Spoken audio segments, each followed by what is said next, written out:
Namaskar. This is episode 206 of Daily Global Insights with Sree and Sree. Mondays are busy and we will jump straight to global news. Sridharji, in my first news item, Australia is willing to be patient and wants to sort issues out with China via dialogue. Dan Tehan, Australian Trade Minister, who is visiting Japan on a tour that will take him to Vietnam, Singapore, Korea, and the United States to expand trade ties and reduce dependence on China.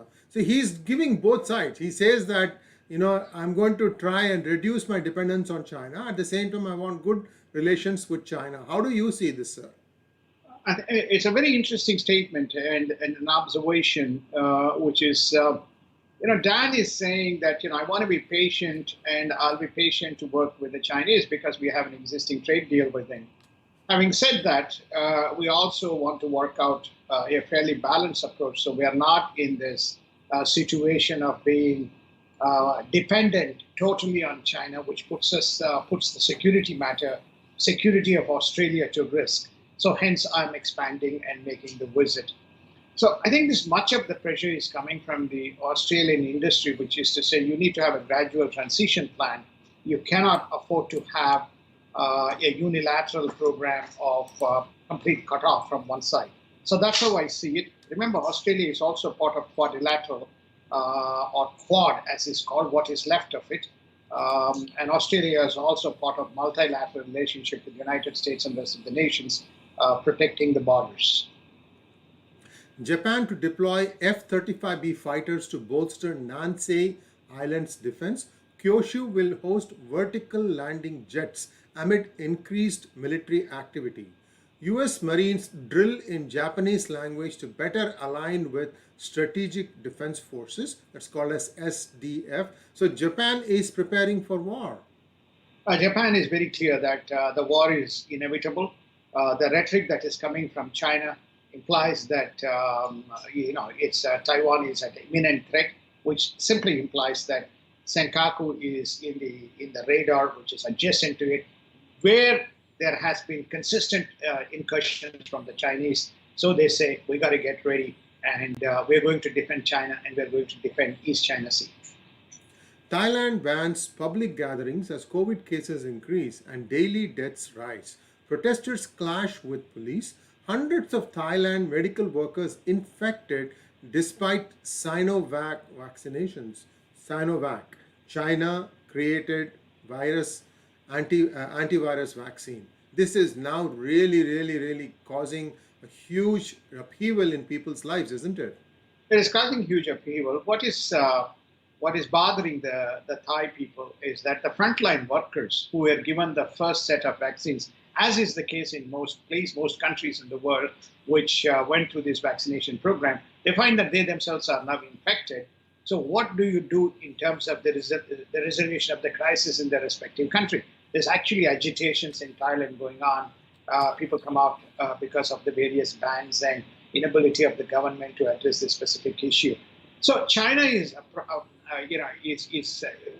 the epicenter of the world's problems. Doesn't matter what the problem is, but the major issue today that is confronting the world is around this COVID pandemic and their own vaccination programs, which is totally ineffective. And China and Russia vow aid to Afghanistan as violence and tensions rise. Afghan ambassador's daughter abducted and brutally assaulted and released in Pakistan. We will be having a detailed one-on-one with Lieutenant General Ravi Shankar. I've already recorded it. It will be airing in the next couple of days. Do tune in for some more on his perspective on how things are going to play out in Afghanistan. So your comments. Now, my comments are, I think that there are two adjacent issues. One is, whenever there is insecurity and instability in Afghanistan, you find that naturally, trips into Pakistan. What has happened, whatever may be the circumstances, his daughter, who is walking back to her home, being abducted and brutally tortured. We don't know what the extent of the issues are, but released after a few hours. Is very despicable that they cannot provide security for key people, especially once they sense that they have an opportunity to to extract some value out of it. That's what I see in Pakistan situation with Afghanistan. China and Russia will always step in because the reason is it's like a counterbalance to the U.S. policy. So they're coming and saying, oh, we will be giving you aid and we'll be doing this and we'll be doing that. Nothing comes free as far as China is concerned. I mean, everybody in the world should be aware it comes with a price, which means you lose your nation, you lose your sovereignty. That's what comes with doing anything with China. Viewers, there's a very excellent article in Politico online about what happened in the Afghan theater as the Americans pulled out. The last general, Austin Miller, has a very good story on that. I urge everybody to read it because this is one of those things where the United States was actually able to control Taliban much more effectively towards the waning end of their occupation, but still for some reason the United States said enough is enough and we are leaving. I think my takes, again, you should watch that one. Also Tariq Fatah's comments on who is funding Taliban. Also Lieutenant General Ravi Shankar's inputs on how Taliban is funding this. But drugs, opium, that is at the center of all this. Some people estimate that it's 10x the amount of opium being produced today compared to what it was 20 years ago when the United States entered Afghanistan. US, one of the charters was to completely destroy the opium trade.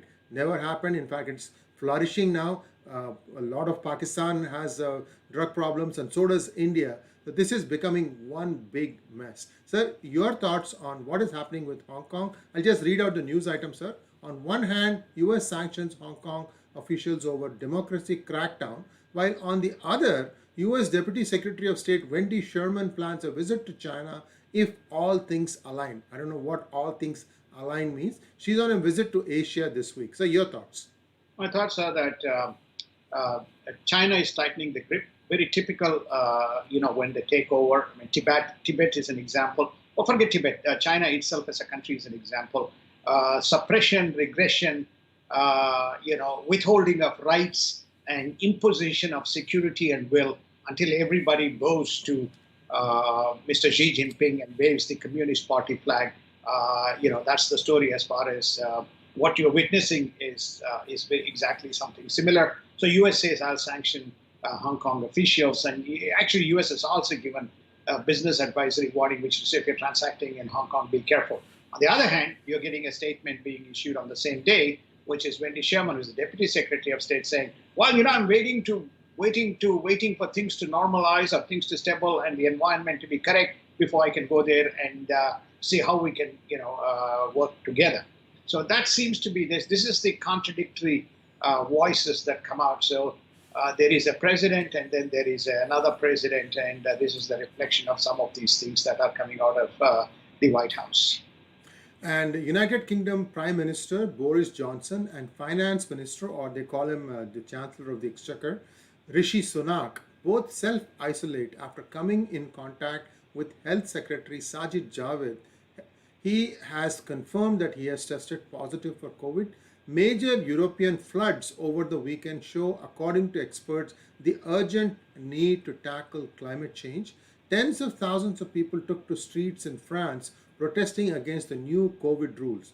The new COVID rules mandate vaccination and need for vaccination passport for access to public places. Sir, Europe is now beginning to really churn.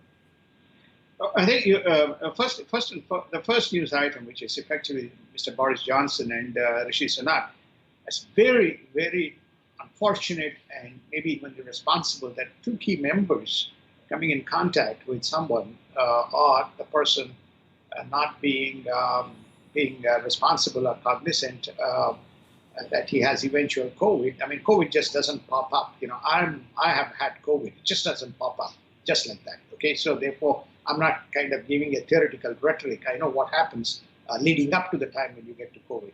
But to have something like this is very unfortunate.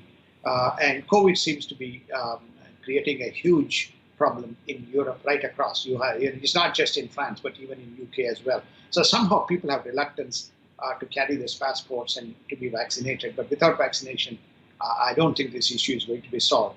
the floods as well. I mean, people should. There's enough videos going around, and it's quite devastating in terms of the floods. You can see it in Germany, you can see it in parts of France, Belgium, and so on. Immediately, the people say it's all due to climate change. But whatever the reasons, it's quite devastating. So this is what has dominated the news across Europe. And in one word, chaos or turmoil in the Middle East, challenges in Israel, Palestine, and Jordan crisis before Biden meeting with Jordan. Biden will be meeting Jordan shortly. The crisis in Iraq amongst various forces, power struggle between two major political groups in the Kurd region, Iran issues, Syrian crisis, Lebanon meltdown all dominate the West Asia agenda. In other words, Europe is in crisis and so is Middle East. Your thoughts, sir? My thoughts are that there doesn't seem to be shortage of problems across Middle East or West Asia. If you kind of carefully look at it, this West Asia is insulated itself into two blocks. One is the blocks around, I call it as the triple I, Iran, Iraq, Israel, and the adjacent areas of Syria, Lebanon, Palestine, etc. Then you have the other block, Oman, Bahrain, Kuwait, Saudi Arabia, UAE. They are addressing the OPEC issues and the development. Whereas here, it's more around infighting as well as the polarization and the operationalization of or operations of the terrorist forces that you are beginning to see across the region, much more active. Remember, none of these things existed just about less 12 months ago or 18 months ago.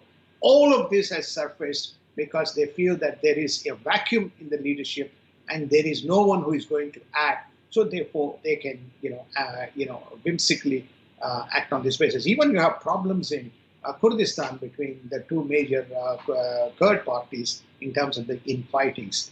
So I think we don't know from which part of the world, but this is one of the hotspots of polarization for the world events. South Africa seems to be coming back to normalcy, but the damage has been done. All looted items seized and confiscated. But if the thing is already damaged, what about the psyche? There's a lot of stuff that has happened. One group seems to have been affected more than the others, and we have covered this before. Sir, your thoughts? Do you think that South Africans can pick up their lives and resume normal life now? I think the Indian community is going to be far more cautious and far more careful. This is a wake-up sign that so far in ethnic Indian community, which has been a major part of the South Africa in the business and commercial sense, will now be far more cautious and probably have contingent plans in place. Remember, many of them were members of the ANC, and it is a cause for concern. And I don't think it'll be normal, sir. As you rightly asked the question, will it be normal? I don't think so. Let's take a look at India-related news. Dr. Hardeep Puri calls his counterparts in United Arab Emirates and Saudi Arab on rising oil prices. India's growth to normalize to 6.5 to 7% from fiscal year 23 after 9 to 10% in fiscal year 22, according to the chief economic advisor.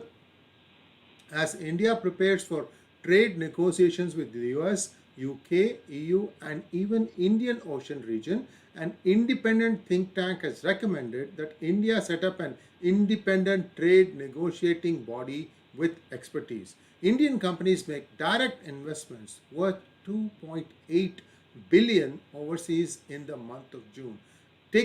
Seen together, India is now beginning to expand its footprint. I think under Modi government there has been a certain development towards India also looking to invest in outside countries, right? It is. It is. I think there are three specific areas which one can look at, which we have been reporting in through DGI. One is this whole area of energy and refining petroleum products. Right. There's been a significant investment going into the UAE and Saudi. The second area that India is also investing is around the alternate energy, which is solar, etc.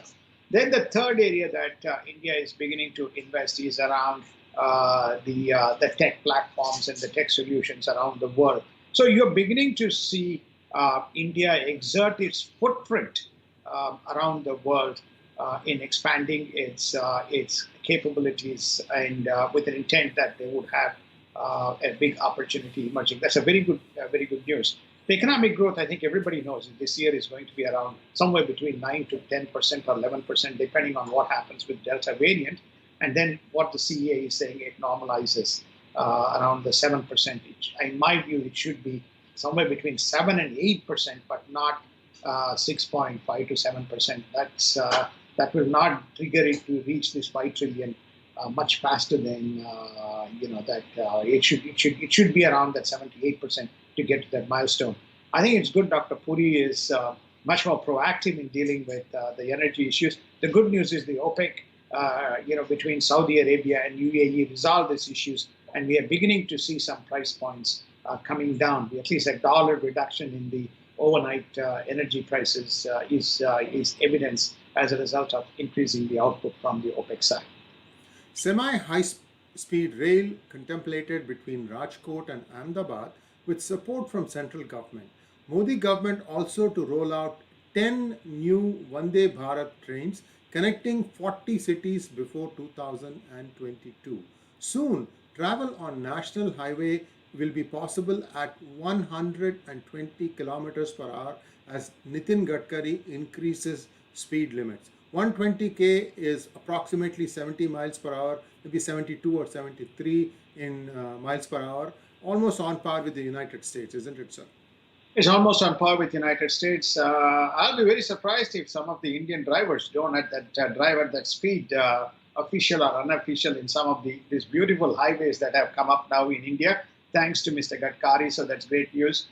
As you know, rail we continue to highlight because the rail infrastructure is the umbilical cord that ties India because of the vast masses of people. So this is a great news in terms of this, the new categories of trains touching 40 cities. So which means it's going to be very well networked, both for commercial as well as for people to travel across the country.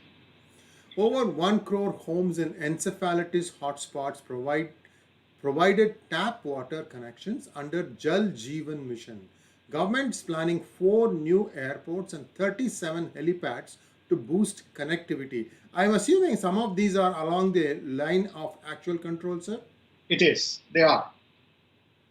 And Zurich Airport signs a deal with with Uttar Pradesh Noida International Airport for development and Modi to lay the foundation for the infrastructure next month. This is the next big airport coming up right across the Yamuna in Noida, which is probably like not more than 30-40 kilometers from the existing Indira Gandhi International Airport. But I think this is a good thing because the growth is seen in Uttar Pradesh. Your thoughts, sir? My thoughts are that they're really giving the much needed impetus to unite Uttar Pradesh, which has been neglected, which is the largest congregation of people, but it is somewhere stuck in the middle on the GDP side from an economic contribution. The fact that now they are slowly making its way, it's very clear UP will be one of the top 5 or 6 economic contributors to the development of India, growth and development of India as it marches towards its 5 trillion goal. So it's good that they have given the necessary capital and developing the infrastructure in a number of areas: industrialization, airports, agriculture, river systems, plus also addressing the basic needs of the people, in the UP region, which has been neglected for many years. And DRDO is working on indigenous counter drone technology, will be available soon according to the Home Minister. Government to fill all border gaps with Pakistan and Bangladesh by 2022, further enhancing the security. India to get more eyes in the sky as ISRO gears up for launch of 2 Earth observation satellites. Indian Navy receives first batch of 2 MH-60 Romeo multi-role helicopters from the United States. We wrote an article about this on PGurus. Do read it for more details. So your thoughts? My thoughts are that this is the whole area of protecting the country and security and infrastructure, including the Ladakh helipads as well as the airport. So if China wants to develop around the border, connecting the Tibetan region and along the border from the Arunachal Pradesh. India is saying we are well anchored. We are doing everything within the region. So therefore, this helipad spot off is one. Now India has had problems with these drones coming from across the border. So they're ready with an anti-drone technology which is indigenously developed, which will tackle this specific issue. Then they're plugging the border gaps, which is where a lot of these illegal immigrants kind of come in across the Pakistan, Bangladesh, especially the Bangladesh border. Also, illegal cattle trade takes place. So there's a lot of this cattle that moves from India across to Bangladesh. They're taking care. The satellite is a very important development. One of the satellites is capable of clearly gleaning day, night, clouds, any agnostic about the weather patterns. It will be able to give clear, crystal clear images of what's happening around the border region. So it's fabulous because this is much needed for India. And remember, India did a bilateral agreement which is called as PECS, PECS, with United States to address some of these gaps. They wanted to understand what's happening if China is building, especially around the Ladakh and the Himalayan region. It's a very positive development. As Sree Ji has pointed out, please read the article on the MH-60 Romeo multi-capable helicopters, which is again coming to take care of the demands of the Indian Navy, both from reconnaissance, tackling the submarines, and carrying multi-capable or multi-sortie missions in the seas. Indian foreign exchange reserves crossed $611.85 billion, further strengthening its position. The Yogi government One District, One Product scheme has exports from UP surging by about 35%. Amazon expands its warehousing facilities in India. Alstom begins local production of advanced train cars in India. So a lot of things are happening. No matter how much we criticize the Modi government, the government is actually functioning. It is delivering on several fronts. We have to tip our hat to the administrators because it's very adverse conditions with a pandemic to control. Your thoughts on the new advanced train cars in India, plus the fact that India now is sitting on 611 billions of foreign exchange reserves? Well, I think first and foremost, I think the Alstom is very good. This is the high-speed train, Yes. Delhi has asked the Indian government to offer, and Alstom is now localizing the production. So especially the coaches, which is very good. So therefore, this is another Make in India program. Amazon, which has been criticized for a number of reasons, is saying now it's expanding its warehousing capabilities so that logistics and warehousing, it's again a show of expanding business. As far as the foreign exchange reserves are concerned, I've continued to maintain foreign exchange reserves are those which help India to combat in the event there is a Chinese attack. There are two places, there are three imminent threats. One, China in South China Sea, China in Taiwan, and China in Himalayan region in India. Remember, there is no truce as yet. The discussions are still going on, and there has been brinkmanship on China on disengagement in the specific and vulnerable spots around the LAC. And the Minister for External Affairs has stated there is no unilateral change in status quo. Get back to your position. So therefore, organizing itself to deal with the issues is a very good thing. And for that, you need, in the event of a war, these reserves become very essential in managing any crisis that come out as a result. And now let's take a look at the United States news. The anti-DACA, DACA ruling sets Democrats scrambling to protect dreamers, and Biden urges Congress to quickly act. Immigrant groups accuse Biden administration of sending newborns and migrant mothers back to Mexico. Biden police policies could drive 1.7 million illegal immigrants to the United States in 2021, and US-Mexico border is the highest in June more than a decade and has thus far more than 1 million encounters by Customs and Border Patrol. illegal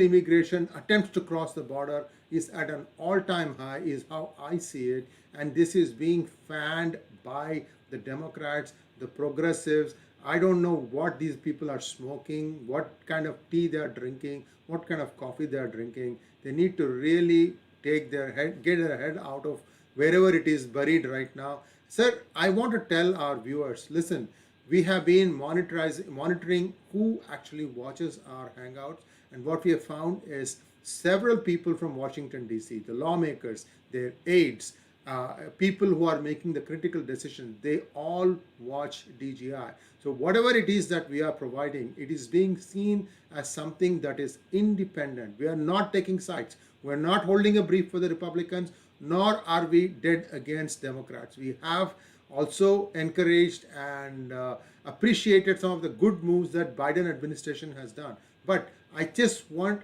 everyone to remember that this program has acquired a status that does not reflect, that is not reflected in the viewership. We urge you to pass the word along. I'm sorry to do this thing in the middle of the newscast, but I felt that it is important that people know the kind of people who are watching this program. Sridharji, your thoughts on this, what's going on at the border?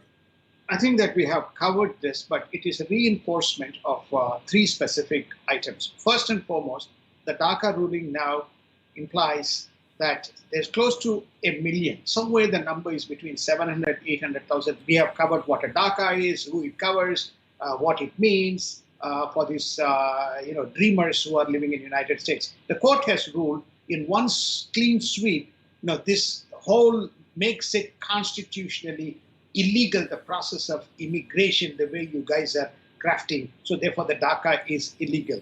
So which prompted Biden to say, House, it's time now you go and act, because this is going to create a specific problem for us. Okay, so therefore that's one issue. The second issue is that there is no stopping. So there is enough encouragement for people to cross the border and come across and somehow normalize, because there is no immigration control and enforcement body that's disappeared. Okay, and there's also the rules have been changed. Now, the third is there just is encounters, more than 1 million encounters just thus far, just in that specific border, averaging somewhere between 170 to 185,000 incidents per month, with June being the highest with about 184,000 incidents. All this means that significant amount of money has to be spent. That's number one. Number two is all these people are coming in with no COVID, and in the United States has got 5 million active cases of COVID. Okay, 5 million. Please remember this number. 5 million active COVID cases, greater than 50% Delta variant. Okay, they have been saying this, but mainstream media has been subtly burying this, of which 1.7 million are in California. Okay, 1.7 million active cases in California. So this is the issue the border problem creates. One is COVID, two is security, and third is all types of drug peddling that comes as a result of this. So therefore, this is a big issue that the Biden administration must tackle. Now, who was the person who is authorized to tackle? The Vice President Kamala Harris, whom Biden nominated. We haven't seen any specific policies or programs come out of the Vice President's office. And COVID positive Texas Democrats say illness shows sacrifice for cause of democracy. Texas Attorney General says that the Democrats could be arrested as soon as they step back into Texas soil. Senator Lindsey Graham urges the Senate GOP members to boycott to stop the Democrats' $3.5 trillion infrastructure plan. Sir, this playbook was actually invented by the Democrats to try and force legislation using the vice president's casting vote. Why are the Texas state Democrats squealing now when Republicans turn on the same screws? I think that this is a political game, so both parties play. So they have two issues. One is these people violated the basic tenets of mask. You remember that when the presidential campaign happened, Trump is not wearing the mask. He's spreading. He's killing you. This was the rhetoric that went on. All these Democrats pictured in this plane wearing no masks and going in a merry, coming back, and 3 or 4 of them have tested positive for COVID. I'm told also that they used the per diems when they were in Washington, D.C., when this was not a legitimate trip to D.C. So I think this whole thing is smacks of irresponsibility, but also smacks of their lack of political accountability in terms of staying the course and fighting it in the House in legislative manner, but using this escape valve to go. I mean, Texas governor as well as the Texas basically said they will be arrested. I don't think they will be arrested on. They've all landed. Not none of them have been arrested, so this drama will go on. But very unfortunate. And the infrastructure bill continues to stutter as the two-part plan contemplated by the Democrats stall progress. Schumer backs a 1.2 trillion bipartisan infrastructure bill and a 3.5 trillion expensive budget blueprint, I should read. Sir, where do you think this is going to come and stop? 3.5 trillion. I think the Republicans are at 600 billion. I mean, infrastructure spending is needed. Why do they allow them to attach all these pork and all sorts of earmarks? Get all those things out. Those things don't belong here, isn't it? Yeah, look, I think that what it's about policy. Okay, so Democrats have been voted to power based on a set of policies. Progressive have won this particular election for Democrats, whether one accepts their policies or not. They have won. So what Schumer is saying, I keep on citing by Obama's letter in the Georgia polls, the by polls, the 2 seats that they won, which tilted the power to the in Senate to the Democrats, albeit equality with 1 vote being cast by the vice president, right? It tilted. They won both. So, and the critical point was we have to get our agenda in. This is the moment, and this is our agenda. So, therefore, the policy is clear. So, what they're saying is, let's agree to this 1.2 trillion so we can get the money out. So, 1.2 trillion. Now, let's get to 3.5 trillion. 3.5 trillion, we will do it as part of the reconciliation process when we enact the budget. Remember, Biden has consistently stated his presidential tenure will have 6 trillion budget every year. 6 trillion budget. Even if he wins the next election, the next 4 years will also have a 6 trillion budget. So he's very clear in terms of his expansive social programs. So that's what he's saying. So let's get this done, because otherwise we have a very small. The session starts today in the House before they conclude. It's a very short session. So let's get this done and let's move forward. They're not worried about the consequences of the deficit and all other things that come out. Larry Fink has come out and spoken over the weekend and said, if somebody is telling you this is not an inflation that is going to come, no, it's not only inflation that is going to come, it is unprepared inflation that is going to hit the markets. This is the statement over the weekend. This is the consequence of the budget, but people don't care. The election fallout continues as the Arizona state president says 11 electors of Arizona cannot be recalled after audit. Wisconsin lawmaker calls for forensic audit after the outcomes from Arizona and Georgia audits. Viewers, I've been telling you this. I have come out with a new book, Who Painted My State Purple, and it is going to hit the store shelves and the ebooks very soon. Stay tuned on what happened. This is a fictional recollection of what played out, but it is done in a future incident. But the point here is how a country inimical to the interest of United States can rig elections. That is the whole point. Sir, what came out of the Arizona audit? Because there are questions being asked about the results or the findings of the Arizona audit. See, because clearly they have asked for digital imprints, they have asked for the missing ballots, auditing of the missing ballots. Several pieces of information are missing or they are not giving. So the audit reveals that there's enough suspicion to believe that the election was mishandled. And the statement has been issued, whatever damage has been done, and there is no way by which these 11 electoral voters can be recalled. But there is a clear problem. The same has come out in the state of Georgia, which has prompted Wisconsin to also call for forensic audit of its elections. Why they're doing it? They're doing it not to reset this presidency, but they're doing it because to understand what exactly the issues that have happened. So 2022, when the next elections come in, the same issues, the gaps and the holes are filled so that we don't have this recurrence again and the whole kind of shimazo waking up again. So lots of people say, if you go back in time, hey, you have no proof. You are just kind of rubbishing. No court has tested. Court can only test when there's evidence presented. Evidence can only be presented when people are given the opportunity to collect, gather the evidence and present, but not given. So now this process is being reverse engineered and being done. And the truth is coming out, at least we have seen in two. Maybe, once they start doing it in Pennsylvania, Wisconsin, and so on, more may come out. Remember, in Pennsylvania, the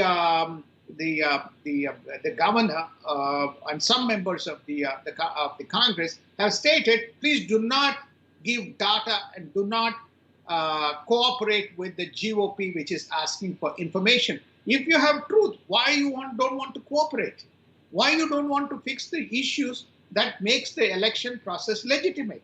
So these are all questions that needs to be answered. And so there is a better conduct of the elections in the oldest democracy of the world.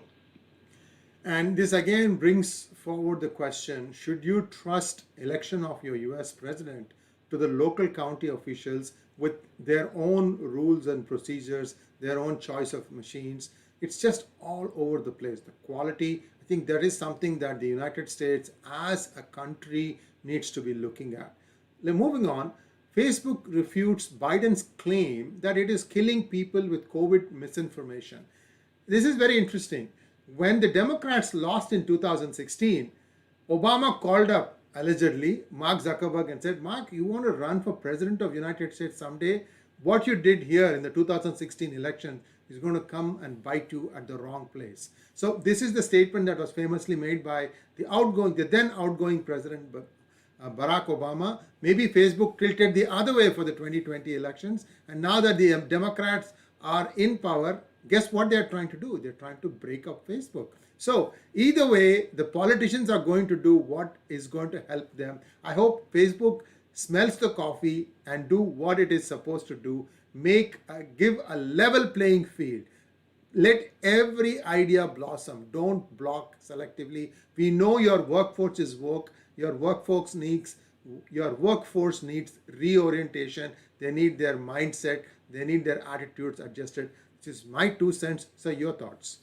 No, I think I endorse your sentiments, and I think this tech platforms and social media platforms, the power that they're wielding, they are taking this, very cleverly using legal loopholes to their advantage, but effectively implanting their will, whatever their political will is, in a very clever and surreptitious manner. Sooner or later, this will be fixed. Some country is going to take the lead to fix it.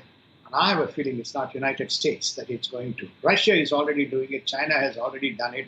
So, but they are not democratic countries. I mean, I don't consider Russia as democracy, but others may think differently. But sooner or later, this is going to be addressed, and because it is now open and flagrant violation of rules and norms. And armed Antifa rioters viciously attacked LAPD officers in the left-wing city. Fans and players flee National Park in DC after gunshots ring out during the game. This is a baseball game, I think. Sridharji, this violence is going unabated now. It is. I think it was a baseball game between Washington Nationals and LA Dodgers or San Diego Padres, one of the two. And obviously there was you can again see it in the videos.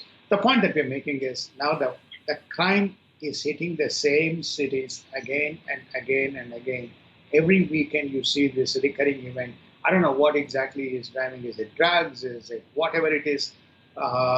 Is it political opportunism, or is it to create a nuisance? Don't know. But the fact is that the crime has stepped up, and it's not a very good sign. And let's take a look at markets now. OPEC Plus agrees to boost supply as oil prices rise and the Saudis and UAE reconcile their differences. Earnings could be the biggest driver for markets as investors keep a close eye on bonds. Stock futures are flat as the markets finished negative for the week, first in the past 4 weeks. So, your thoughts, and then we'll call it a wrap for today. Well, oil prices, I think there's a little bit of stabilization going on with OPEC supply. Again, continuing to reaffirm that there's been positive earnings relative because remember the correspondent quarter is the prior year is the comparison that is used was the pandemic period. So you may see some aberrations you may see quarter to quarter, year over year, the earnings side, but then the stock is not performing because the markets are reading it rightly, which is to say, okay, let's recalibrate and let's say what a forward momentum looks like. So some of the stock prices going south is as a result of that. But overall, the markets are at a peak and they're already in that 14 to 16% band in terms of the growth relative for the year. They're almost near the India targets. I think you'll continue to see this. Inflation is a worry. The markets are speaking about it, but much of this will be seen in 2022 rather than in 2021. Okay, so the stock futures are flat, but that's the nature of the what you call as the volatility in the markets. So that's my observation. So stay invested in the markets for the rest of 2021. I think you will come out reasonably well. If you have not invested, then at least you have missed the front end of the growth that occurred.